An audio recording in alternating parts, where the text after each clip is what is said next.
Bueno, vamos a ver el tema de hepatosplenomegalia en niños. Si bien es cierto, la universidad nos exige competencias a alcanzar con la revisión del tema o la exposición del tema, hay que saber que es uno de los síntomas frecuentes en la consulta pediátrica. Pero simplemente es un signo clínico, ¿no? Puede haber hepatomegalia, puede haber esplenomegalia, pero sin embargo lo que nos interesa es saber cuál es la etiología, ¿no? Y las manifestaciones clínicas que nos va a dar esta hepatosplenomegalia en realidad puede empezar desde afecciones agudas a afecciones crónicas, ¿no? El diagnóstico y tratamiento de la hepatosplenomegalia es según la causa. Bueno, su bibliografía tomada de referencias, el libro Nelson, tanto el Tratado de Pediatría como Pediatría Esencial, y un artículo que se lo recomiendo, que es de la Asociación Española de Pediatría, que es hepatosplenomegalia en niños. Primero debemos reconocer un poco las funciones del hígado, ¿no? Para comprender las manifestaciones o repercusiones que puede tener a nivel del organismo. Entonces, tiene el hígado una función de síntesis proteica, principalmente ahí está la albúmina, de síntesis de factores de coagulación, ¿no? El tipo de protrombina, principalmente. También se encarga de la producción de triglicéridos, almacenamiento de glucógeno, ¿no? Que sirve como reserva, pero también sintetiza vitamina B12, hierro, cobre, ¿no? Como sustratos o sustancias que son necesarias. Van a neutralizar, la función principal del hígado es neutralizar las toxinas y depurarlas del organismo, ¿no? Tal es así que va a eliminarse amonio en la urea, ¿no? Entonces, ¿cuál es la definición de hepatosplenomegalia? Bueno, vamos a empezar primero por el hígado, ¿no? Se supone que en el neonato, y esto es la medición que se debe hacer en relación al reborde costal derecho, ¿no? Hacia abajo, normalmente debe tener no más de 3 centímetros a 3.5 máximo. Y en los lactantes estamos hablando más o menos de 2 centímetros como tamaño máximo. Hasta los 7 años 1 centímetro, y esto no en todos es palpable. Pero una hepatomegalia ya está definida según el rango de edad, ¿no? Y también eso es por el nivel de abajo, debajo del reborde costal derecho, pero hacia arriba es en base a la percusión, ¿no? Ustedes tienen que percutir una cierta matidez, ¿no? Que esto se puede determinar mejor con la medición por estudio de imágenes, con la ecografía, ¿no? Y esos son los rangos de medidas. También existe una falsa hepatomegalia o esplenomegalia, en los casos en los cuales el diafragma hace descender el hígado, ¿no? Como en el caso del neumotórax, donde hay atrapamiento aéreo o cuadros de insuficiencia respiratoria. En los niños es muy frecuente los cuadros de síndrome obstructivo bronquial y en los niños asmáticos, obviamente, ¿no? Cuando tienen un hábito asténico donde la conformación de la caja torácica es estrecha, o si no, que tienen el tórax excavado, ¿no? Es un excavatum. También eso da la impresión de que el hígado es palpable justamente por la conformación anatómica.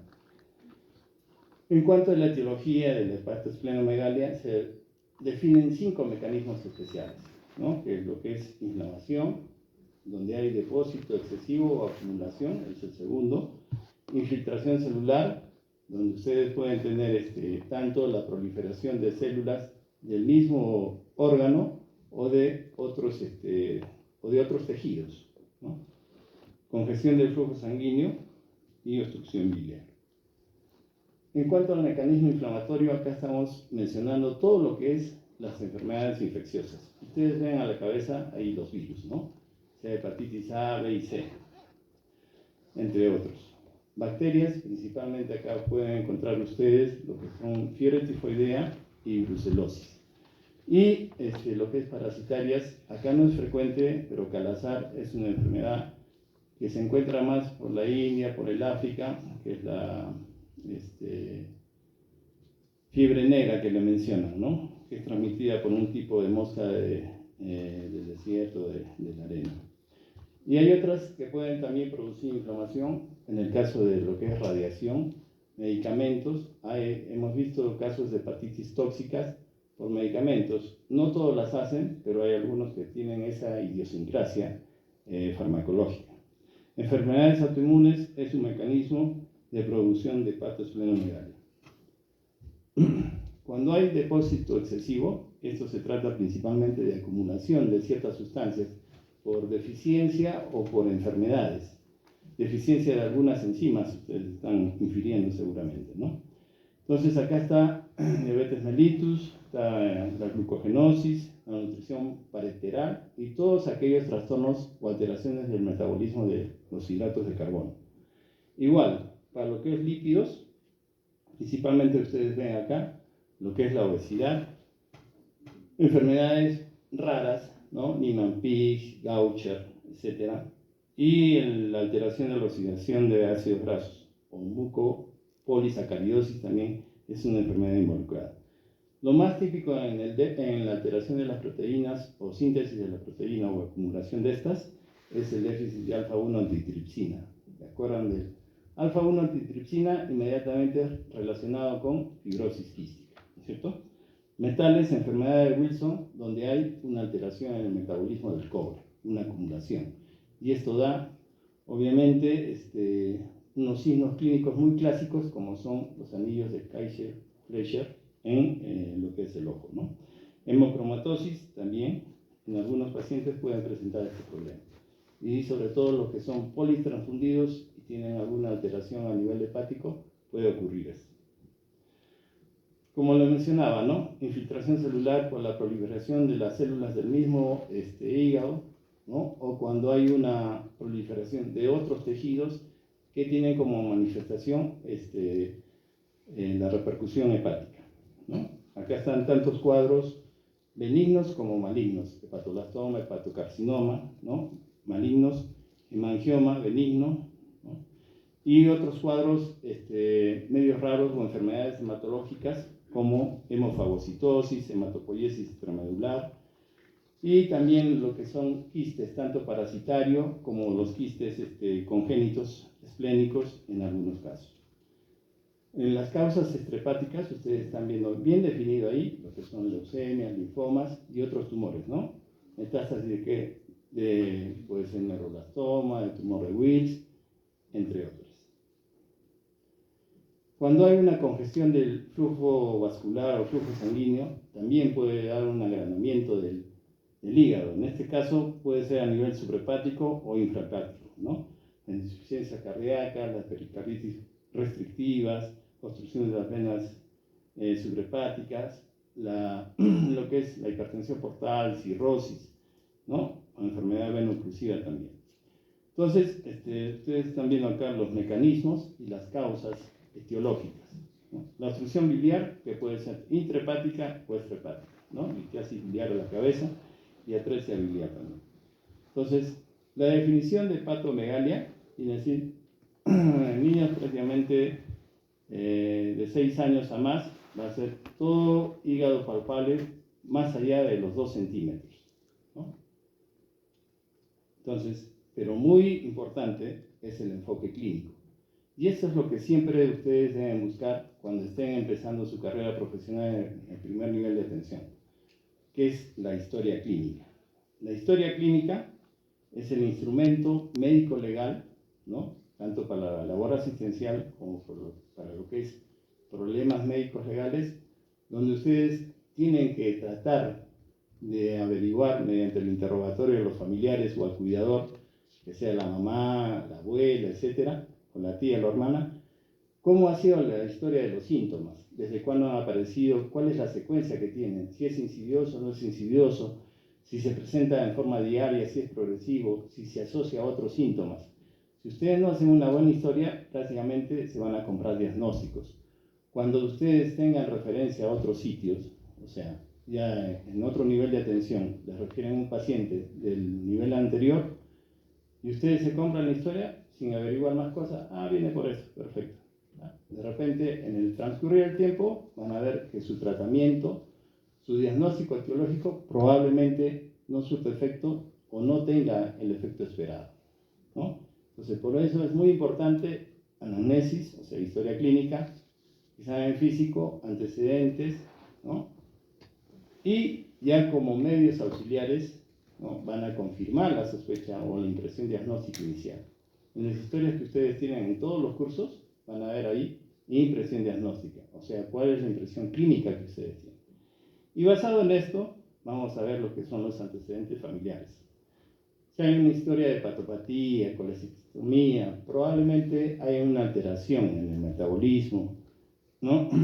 Si se encuentra una anemia, una ictericia, alguna alteración de lo que es una enfermedad hematológica, hemolítica principalmente, ¿no?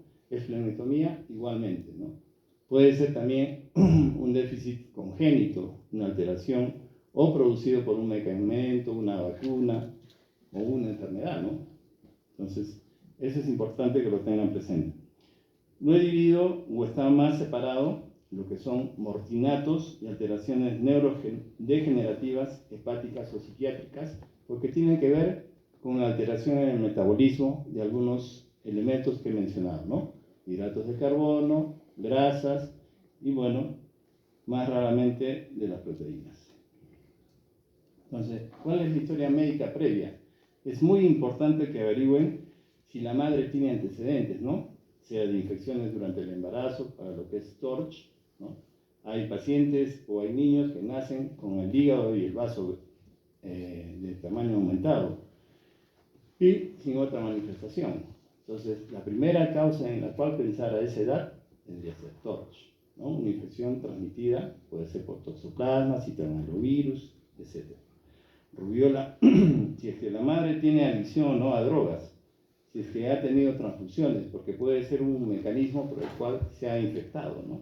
Entonces, todos esos factores de riesgo tienen que ser transmisión de tipo de infección vertical, ¿no?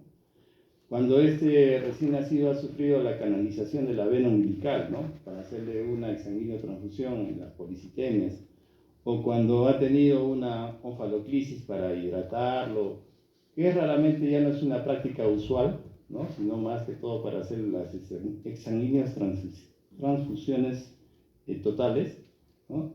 Esta puede tener un acceso o la formación o la transformación cavernomatosa de la vena porta, ¿no? Entonces, el retraso en la expulsión de meconio también asociarse o no a fibrosis quística, ¿no? Entonces, estos antecedentes son importantes, ¿no? El uso de drogas, productos sanguíneos, tatuajes, ¿no?, historia de cardiopatía en el niño que puede descompensarse y puede darle un cuadro de insuficiencia cardíaca, ¿no? Y el antecedente de enfermedad inflamatoria intestinal o inmunodeficiencia también aumenta la posibilidad de colangitis esclerosante primaria. Entonces, la anamnesis, tengan presente los síntomas de una enfermedad infecciosa o hepática. Hay una premisa bien clara. En afecciones agudas del hígado pueden ser solo tres causas, ¿no? Uno lo que es infecciosas, otro es una alteración hematológica y otra lo que es enfermedad hepática propia, ¿no?, que ya no logre compensar el organismo y sea el debut. Y estamos hablando de un periodo agudo, más o menos 7 días, ¿no? 7 a 10 días máximo. Entonces, el desmedro nutricional tiene que ver mucho con lo que son alteraciones metabólicas. Medicación que toma. Bueno, acá pueden ocurrir hasta, a veces está de moda la automedicación por parte de los padres, por recomendación de los comerciales, por recomendación de lo que usaron antes, como tratamiento para cuadros respiratorios o por cuadros digestivos. Sin embargo, por ahí pasa que por idiosincrasia hace una toxicidad, ¿no? Entonces, les cuento de que tuvimos un paciente con sepsis en el hospital donde tratamos pacientes oncológicos y bueno, estaba con antibióticos de amplio espectro para gram negativos y anaerobios porque el cuadro era abdominal y le pusimos meropenem con metronidazol, ¿no? Ya, aparentemente metronidazol no produce nada y meropenem también es un antibiótico que manejado adecuadamente tampoco no hace mayor problema, ¿no? No es una ceftriaxona, no es una penicilina donde hay reacción cruzada, no es una sulfas, que ya no se usan mucho, que también tienen a veces reacciones los pacientes. Entonces, más o menos al quinto o sexto día de vida, de hospitalización, ya el paciente entró con un cuadro de sepsis, ¿no? Estaba con neutropenia severa, con 200 neutrófilos, estaba con fiebre, el cuadro abdominal y había un poco de tos. Y bueno, también tenía trastorno de coagulación, la PCR algo elevada. Y después, lo que ocurrió fue que al quinto o sexto día empezaron a elevarse las bilirrubinas. Nosotros decíamos, bueno, en la tomografía era un desastre, ¿no? Había edema y engrosamiento de las asas intestinales. Y el abdomen era muy poco depresible, ¿no? Entonces pensábamos que el cuadro estaba yendo mal, junto con el intensivista. Y el lactato también se empezó a elevar, ¿no? Estaba en 6, el INR estaba en 2.2, entonces bien el cuadro bien descalabrante, ¿no? Total de que ya pasaron 4 o 5 días más, estamos hablando del día 10 de tratamiento.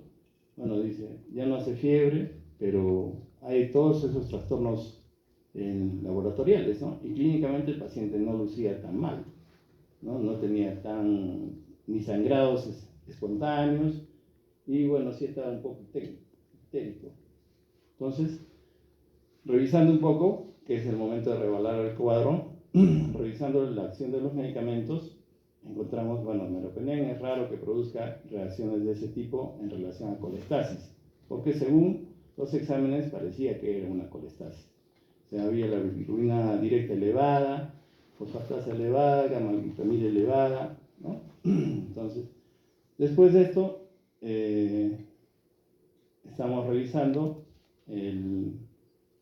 los efectos secundarios y encontramos que metronidazol raramente, menos del 1% de casos, puede producir cuadros de hepatitis tóxica.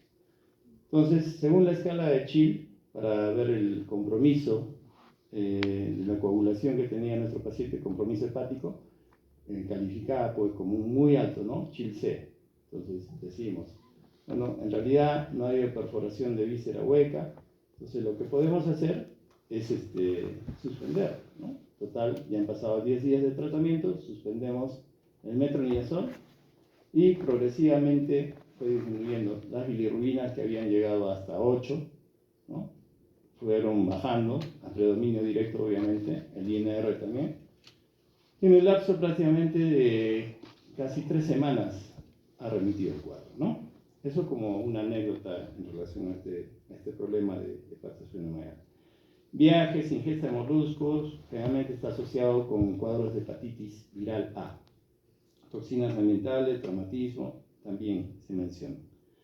Etiologías por edades, entre las más importantes, ya les mencioné, están las infecciosas, en todas las edades, ¿no? Ya cuando son lactantes, bueno, ya cambia un poco el perfil, más es infiltración celular, al igual que en adolescentes, ¿no? En adolescentes es poca la proporción de cuadros de hepatitis viral que van a encontrar, ¿no? Porque generalmente lo tuvieron durante los primeros 8 o 10 años.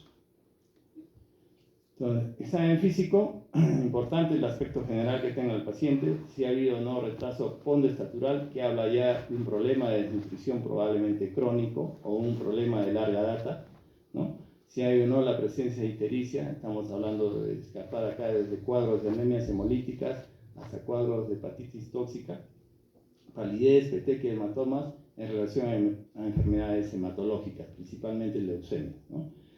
Infección, linfanopatías, también relacionado a linfomas, características del hígado, si es que es nodular a la palpación, ¿no? Si es que tiene una superficie lisa, etc. Entonces nos podrá estar diciendo, junto a los estudios imagenológicos, si es que nuestra sospecha va por una cirrosis o no. Retardo de crecimiento, también es una clave.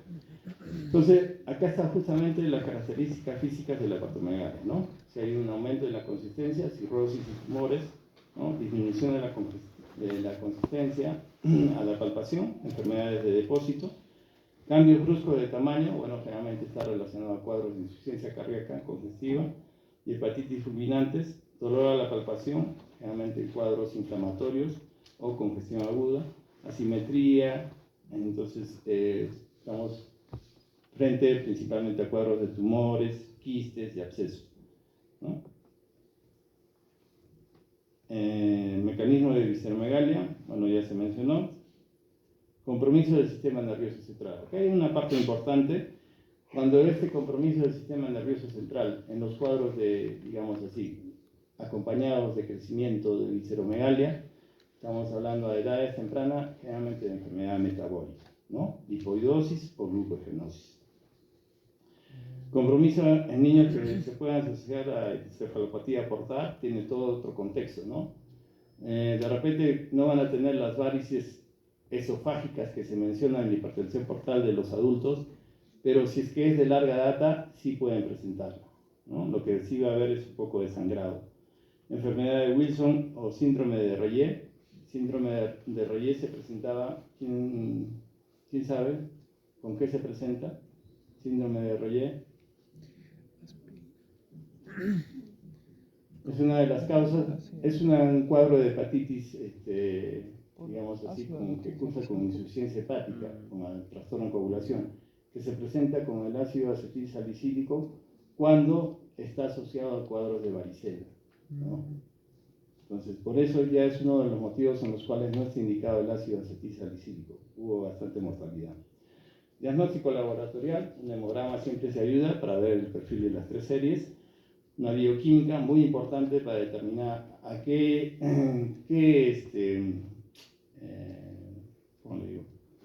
función está afectando del hígado. Estudio de coagulación, exámenes de orina, serología importantes. Y justamente acá está este cuadro resumen de los estudios bioquímicos de la función hepática, ¿no? Los marcadores de necrosis celular van a ser las transaminasas y la DHL, ¿no? Son marcadores específicos de destrucción celular, de necrosis o destrucción celular hepática. Los de colestasis, bilirrubina directa, fosfatasa alcalina, gamma-glutamil, todavía se hacen, pero la 5-nucleotidasa no siempre está disponible y tampoco es muy sensible. Marcadores de transporte de iones orgánicos, ácidos biliares, que tampoco he visto que sea últimamente, y bilirrubina sí. Las síntesis proteicas, en los casos inclusive que aportan al diagnóstico de desnutridos severos, ¿no? Que vendría a ser la albúmina sérica, factor de coagulación, lipoproteínas. Otros marcadores de funciones metabólicas, bueno, ya saben ustedes, marcadores de insuficiencia hepática, principalmente tiempo de protrombina y glucosa, ¿cierto? Okay. Entonces, diagnóstico por imagen, un estudio simple como la ecografía nos puede revelar, con Doppler sobre todo, es la prueba más útil, ¿no? Tomografía, resonancia se quedan para otro nivel, en el caso de que ya estemos pensando desde malformaciones hasta tumoraciones. Estudio con tecnesio 99 también son estudios muy sofisticados que no se deben hacer de primera instancia. Pero el diagnóstico definitivo a veces no es fácil, ¿no? Teniendo las imágenes podemos sospechar el cuadro y a veces es necesario llegar a la biopsia. La biopsia en los cuadros metabólicos va a ser importante, ¿no? Glucogenosis, Gaucher, etc. Permite estudiar la histología y verificar la presencia de productos de depósito, ¿no? En cuanto a las funciones del vaso, ¿no? Ustedes ya conocen que es un reservorio para factores 8 y plaquetas, que tiene una función de inmune, ¿no? También hay una función de filtración, donde selecciona ya los glóbulos rojos que son maduros y ya no tienen una membrana deformable, en los cuales se hace una selección de hemocateresis, ¿no? La función de inmunidad, que está cubierta principalmente por anticuerpos y fagocitosis, ¿no? Y la definición de plenomegalia es todo crecimiento palpable mayor de 2 centímetros. También puede haber una falsa esplenomegalia. Hay que diferenciar estos cuadros de esplenomegalia de lo que es hiperesplenismo, donde se acompaña generalmente un aumento de la función del vaso con citopenias, con una bicitopenia o una pancitopenia, donde existe un aumento de la actividad de la médula ósea. Puede asociarse o no a esplenomegalia, ¿no? Generalmente, para determinar la altura clínicamente, se empieza desde la parte inferior de la pelvis, la palpación, hasta puede ser uni o bimanual, ¿no? Hasta llegar hasta el reporte hepático izquierdo, ¿no? En los casos de leucemia amiloide crónica, no la aguda, se puede encontrar fácilmente vasos palpables de 6, 8, 10, 18 centímetros por debajo del reborde costal, ¿no? Es una de las características. Entonces,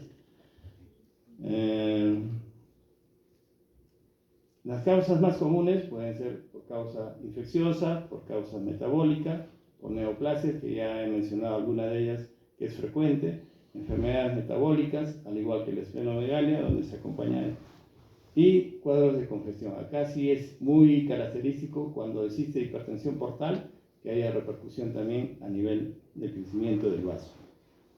Y las enfermedades autoinmunes también son bastante frecuentes con crecimiento del vaso, ¿no? Pueden ser hematológicas, infecciosas parasitarias, con hipertensión portal y de causa hepatógena, o sea, donde se origina el problema, y de otras causas, ¿no? Igual, si es una enfermedad que estamos pensando que sea sistémica, puede acompañarse de fiebre, adenopatías, ascitis, astenia y dolor osteoarticular.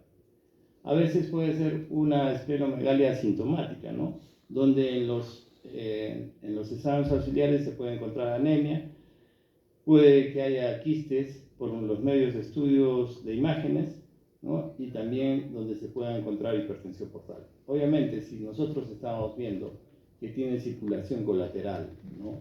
Que tiene esplenomegalia, probablemente sí está haciendo una hipertensión portal, ¿no? Entonces, esplenomegalia, dolor local, sensación de pesantez y saciedad precoz, hiperesplenismo, diferenciarlo bien, citopenias, más formas inmaduras, más médula ósea normal, ¿no? Actitud diagnóstica, igual, la historia es lo más importante, la historia clínica, los antecedentes y la exploración física es básico para partir de una impresión diagnóstica, y las pruebas complementarias son casi similares a las que se realizan para lo que es hepatomegalia. Serología también involucrada. Pocas veces se llega a la biopsia en esplenomegalia, porque el vaso es un órgano muy sangrante, más que el hígado, ¿no? Y las veces que se hace esplenectomía es cuando el cuadro tiene una causa, en caso de las anemias hemolíticas, si los cuadros son repetidos de la crisis, probablemente ese niño requiera lo que es esplenectomía para que sus cuadros no sean tan frecuentes, ¿no? A veces en menores de 5 años es muy recomendable que sea la profilaxis, ¿no? Contra todos los organismos encapsulados, ¿no? Estamos hablando de neumococo, hemófilos influenza, etc. Estos son métodos de estudios, desde la tomografía, donde se ve ahí una lesión. No me han dado este marcador para señalarles dónde está la lesión, pero se ve en la parte inferior del vaso, en el lado izquierdo, que hay una lesión hipodensa con un relleno central, ¿no? Puede ser una lesión metastásica, ¿no? En el otro, aparentemente, es una angiografía en la parte superior, y en la parte inferior se ve lesiones en el vaso, no sé si las logran distinguir, en el lado izquierdo, lesiones hiperdensas, ¿no? Puede ser más bien estos indicativos de metástasis, ¿no? Estos son algoritmos que ya ustedes los van a leer con calma, ¿no? Entonces, el diagnóstico diferencial se debe establecer con hiperplasia o hipertrofia por sobrecarga, en el caso de esferocitosis hereditaria, ¿no? O síndromes talasémicos por reacción o infección sistémica o enfermedades inmunitarias.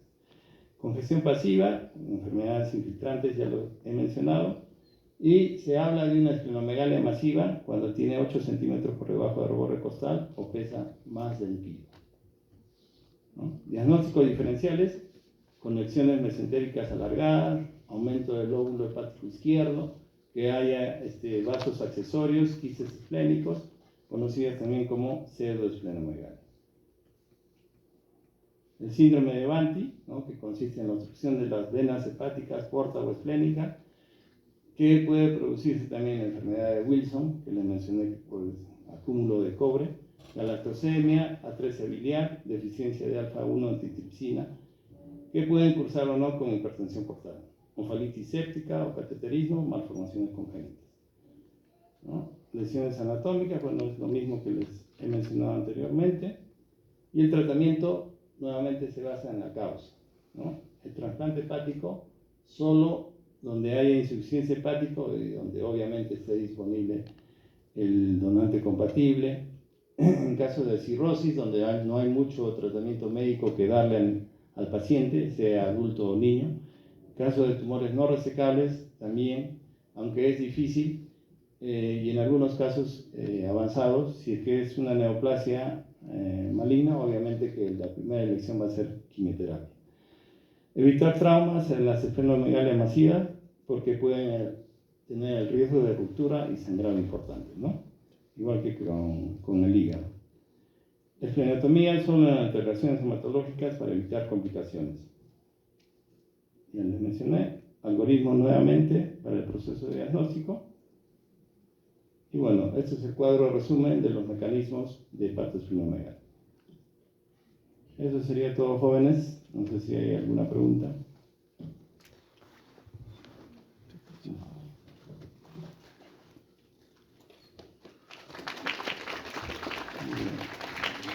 Bien.